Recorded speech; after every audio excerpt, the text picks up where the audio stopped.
ઉનાળાની ઋતુમાં પ્રાણીઓ પર પડતી ગરમીની અસર ઘટાડવા માટે ઝૂમાં માંસાહારી પ્રાણીઓ જેમ કે સિંહ, વાઘ, દીપડા અને વરુ માટે પાંજરાઓમાં વોટર સ્પ્રિંકલર શરૂ કરવામાં આવ્યા છે।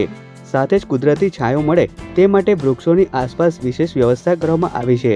વન્ય પ્રાણીઓને સ્વચ્છ પીવાનું પાણી મળે તે માટે પાણીના કુંડની નિયમિત સફાઈ કરવામાં આવી રહી છે। આ સાથે જ પાણીમાં ORS તેમજ બરફ ઉમેરવામાં આવી રહ્યો છે। જ્યાં છાંયડો ઓછો હોય ત્યાં ગ્રીન નેટ લગાવી ગરમીથી રક્ષણ આપવામાં આવી રહ્યું છે। રીંછ અને અન્ય પ્રાણીઓને ઠંડક મળે તે માટે ફળોથી બનાવેલી આઈસ કેન્ડી આપવામાં આવે છે। ઉપરાંત પ્રાણીઓના ખોરાકમાં ડિહાઇડ્રેશન ટાળવા માટે ખાસ સપ્લિમેન્ટ ઉમેરવામાં આવ્યા છે। જ્યારે પક્ષીઓ માટે ફુવારા, ગ્રીન નેટ અને આર્ટિફિશિયલ નેસ્ટની વ્યવસ્થા કરવામાં આવી છે। તેમના આહારમાં તરબૂચ અને ટેટી જેવા પાણીવાળા ફળોનો સમાવેશ કરવામાં આવ્યો છે। તેમજ સરીસૃપ અને તૃણાહારી પ્રાણીઓ માટે પણ છાંયો, પાણી અને લીલાચારા જેવી સુવિધાઓ ઉપલબ્ધ કરવામાં આવી છે। સમગ્ર ઝૂમાં CCTV દ્વારા સતત મોનિટરિંગ કરવામાં આવી રહ્યું છે।